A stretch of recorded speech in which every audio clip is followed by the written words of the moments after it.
आजाद भारत की राजनीति में पंडित दीनदयाल उपाध्याय ने जो वैचारिक अवदान दिया उसे एकात्म मानव दर्शन के नाम से जाना जाता है।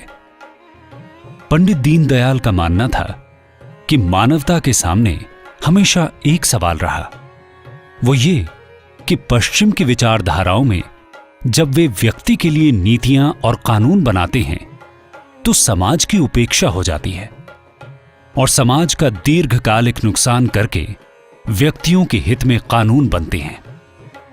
जब इसके खिलाफ समाज आवाज उठाता है तब व्यक्ति को छोड़कर समाज के लिए व्यवस्था करते हैं, जिसके बाद व्यक्ति के व्यक्तित्व की उपेक्षा हो जाती है। समाज का नियंत्रण इस प्रकार से होता है कि व्यक्ति अपनी अस्मिता के लिए तिलमिला उठता है। ऐसी स्थिति में हम व्यक्तिवादी हों कि समाजवादी, इस बहस में हस्तक्षेप करते हुए दीनदयाल जी ने कहा, मानव न तो केवल व्यक्ति है और मानव न ही केवल समाज है। वास्तव में तो मानव व्यक्ति और समाज की एकात्मता का नाम है। इसलिए नीतियां न तो व्यक्ति प्रधान होनी चाहिए न समाज प्रधान होनी चाहिए, वरन व्यक्ति और समाज जहां एकात्म हो जाए, इंटीग्रेट हो जाए, वहां हमको अपनी नीतियों को बनाना चाहिए। न राज्यम न राजसीत न दंड्यो न च दांडिकः धर्मिणैव प्रजा सर्वाः रक्षन्ति स्म परस्परम। महाभारत में वर्णन है कि कृतयुग में न राज्य था न राजा था, न दंड था न दंड देने वाला। सब प्रजा एक दूसरे के आधार पर रक्षा करती थी। पंडित दीनदयाल का मानना था कि राज्य और राष्ट्र वास्तव में एक नहीं है। राज्य का निर्माण हमारे यहां समाज के लिए हुआ है। समाज एक व्यापक इकाई है, वो अपनी संस्कृति के आधार पर राष्ट्र का निर्माण करता है। पश्चिम में जो गड़बड़ हुई उसका कारण यह था कि उन्होंने राज्य और राष्ट्र को एक वस्तु समझा। पंडित दीनदयाल के बेहद ही करीब रहे नानाजी देशमुख ने दीनदयाल शोध संस्थान की 70 के दशक में स्थापना की। संस्थान ने एकात्म मानव पर आधारित अनुसंधान और प्रकल्प तैयार किए। नानाजी का ऐसा मत था कि हम दूसरों के लिए रिसर्च नहीं करेंगे, हम वही रिसर्च करेंगे जिसको हम स्वयं एग्जीक्यूट करेंगे। और यह काम उन्होंने गोंडा, बीड़, सिंहभूम और अंततः चित्रकूट में किया। एकेडमिक कामों के मेरे आग्रह पर उन्होंने कहा कि तुमको यदि अकादमिक काम करना है तो मेरे पास अकादमिक काम एक ही है, वो है मंथन। वह भी तुम ले जाओ और अपना काम नए सिरे से शुरू करो। तब उन्हीं के आशीर्वाद से एकात्म मानव दर्शन अनुसंधान एवं विकास प्रतिष्ठान की स्थापना हुई, जिसका लक्ष्य था कि इस विचार के लिए कुछ एकेडमिक काम किए जाए, कुछ लेखकीय काम किए जाए। डॉक्टर महेश चंद्र शर्मा ने पंडित दीनदयाल की अनेक बातों को जन जन तक पहुंचाया और 25 जनवरी 2000 को एकात्म मानव दर्शन अनुसंधान एवं विकास प्रतिष्ठान का गठन किया। पंडित दीनदयाल और एकात्म मानववाद से आज लाखों लोग परिचित होंगे। उनसे जुड़ी बातों को प्रतिष्ठान युवाओं तक पहुंचाने का काम भी करता है।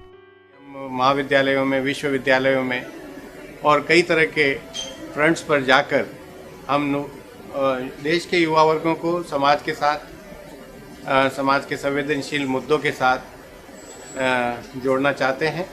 और इसमें दीनदयाल जी का ने जो मार्ग दिखाया है एकात्म मानव दर्शन का, उसको साथ लेते हुए हम युवाओं को समाज जीवन के लिए तैयार करना चाहते हैं।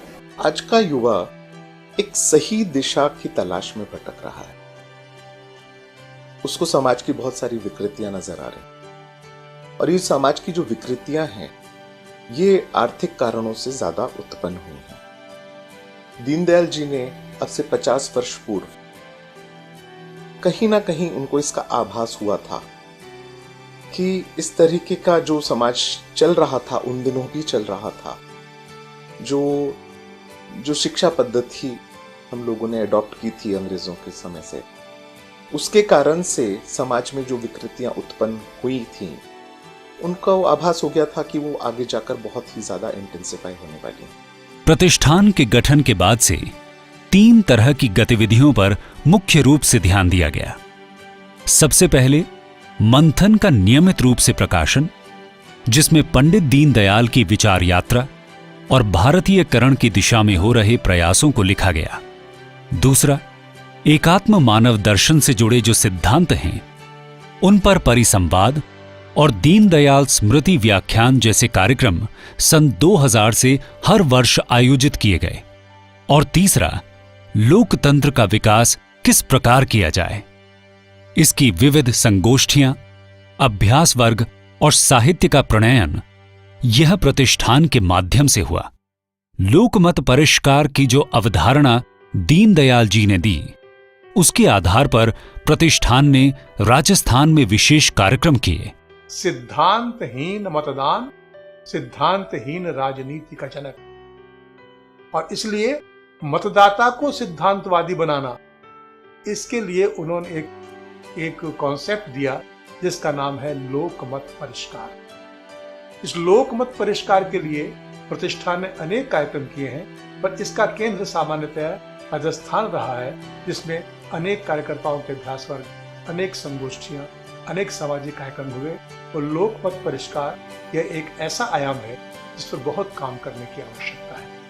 1994 में, यानी इस सिद्धांत के प्रतिपादन के 30 वर्ष बाद, यूएनडीपी की ओस्लो सिंपोजियम में एक बात कही गई, more and better with less, यानी हम ज्यादा हासिल कर सकें, हम बेहतर चीजें प्राप्त कर सकें, लेकिन हमारे संसाधनों का कम से कम इस्तेमाल हो।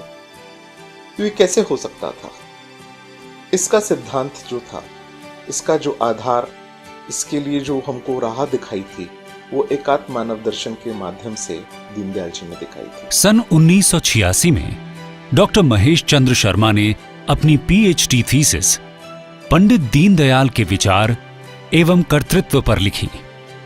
सांस्कृतिक राष्ट्रवाद और अखंड भारत पर भी उनकी अनेक पुस्तकें प्रकाशित हुईं।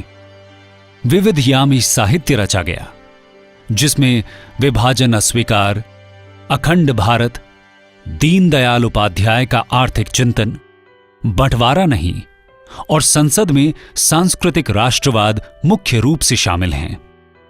प्रतिष्ठान ने अनेक ऐसे रचनात्मक लोगों को अपने साथ जोड़ा हुआ है जो प्रत्यक्ष राजनीति नहीं करते, पर समाज में जीव दया का, पर्यावरण का, लोक जागरण का, लोगों के अधिकारों के संरक्षण का काम करते हैं।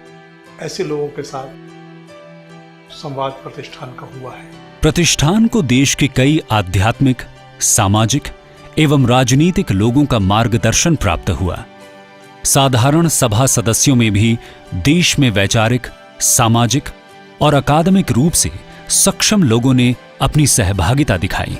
अभी के दौर में ऐसे लोगों की कमी हो गई जिन्होंने दीनदयाल जी के साथ काम किया था, और आने वाली पीढ़ी को दीनदयाल जी ने क्या कहा, क्या किया और उनके क्या संकेत थे, इसको समझने के लिए जो मटेरियल चाहिए, और आने वाली पीढ़ी जानना चाहती है कि दीनदयाल जी के क्या विचार थे और उन्होंने किस दिशा में क्या काम किया, तो उसके लिए दीनदयाल जी का संपूर्ण मटेरियल एकीकृत करके एक साथ उसको इकट्ठा करके संग्रहित करके छापने की योजना ली है, ताकि आने वाली पीढ़ी उस मटेरियल को देखकर और समझ सके और उसका अध्ययन कर सके। महिलाओं को भी हम अलग थलग नहीं रख सकते, और यदि देश को आगे बढ़ाना है और देश को सही दिशा में आगे बढ़ाना है तो युवा को भी साथ लेना पड़ेगा। तो दीनदयाल जी ने अपनी जो एकात्म मानव दर्शन दिया है, अपने विचार जो व्यक्त किए हैं, उसमें सभी को शामिल कर दिया है, युवाओं को, महिलाओं को, यहाँ तक कि समाज के जो अंतिम तबके में बैठा हुआ आदमी है, इंसान है, उसको भी क्या क्या मिलना चाहिए, ये बात भी हमारे पंडित जी की जो विचारधारा है उसमें से बहुत ही अच्छी तरह से प्रदर्शित होती है। दीनदयाल जी का हमेशा आग्रह रहा है कि हमको अपनी व्यवस्थाओं का भारतीयकरण करना चाहिए। भारतीयकरण करने का मतलब ये नहीं है कि विदेशी को नकार देना है। उनका एक वाक्य है, स्वदेशी को युगानुकूल व विदेशी को स्वदेशानुकूल करके अपनाओ। कोई चीज स्वदेशी होने मात्र से ग्राह्य नहीं हो जाती, उसको युग के अनुकूल भी होना चाहिए, और कोई चीज विदेशी होने के मात्र से अग्राह्य नहीं हो जाती, उसको हमारे देश के अनुकूल होना चाहिए। और इसलिए एक निरंतर सतत अनुसंधान की आवश्यकता रहती है कि युग की आवश्यकताओं के अनुकूल जो शाश्वत मूल्य हमको विचार ने दिए हैं, उन शाश्वत मूल्यों को किस प्रकार से व्यवहार दिया जाए। भारतीय दर्शन के वैदिक काल से लेकर, और मैं समझता हूँ कि ईसा पूर्व के जितने भी ग्रंथ हैं, उनका निचोड़ हमारे दार्शनिकों ने और लिखा है। भगवत गीता के बारे में कई बार प्रश्न उठता है कि जब पुराणों में, उपनिषद में और वेदों में ये सारा ज्ञान उपलब्ध था, तो भगवत गीता लिखने की ज़रूरत क्या थी। स्वामी राम ने ये कहा कि भगवत गीता उस समय समसामयिक जो भाषा बोली जाती थी वो लोगों के द्वारा समझने योग्य बन गई थी, लेकिन वैदिक और उपनिषदिक जो ऋचाएँ थीं वो लोगों की समझ से बाहर थी।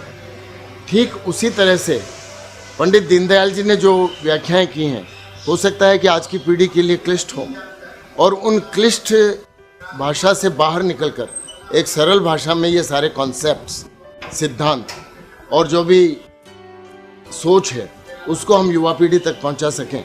तो मैं समझता हूं कि दीनदयाल जी के प्रति जो हमारी श्रद्धा है उसको तो हम व्यक्त कर ही पाएंगे, लेकिन आने वाले भारत को एक नई दिशा दे पाएंगे। इस नई दिशा और आशा के साथ पंडित दीनदयाल की बातों को प्रतिष्ठान समाज के अंतिम व्यक्ति तक पहुंचाने में जुट गया है।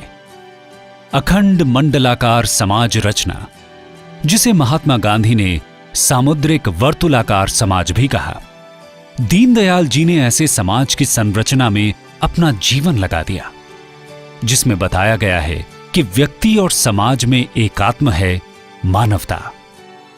पाश्चात्य संदर्भों ने जहां व्यक्ति और समाज की पृथकता या अलगाव पर जोर दिया, वहीं दीनदयाल जी ने व्यक्ति और समाज की एकात्मता पर जोर दिया।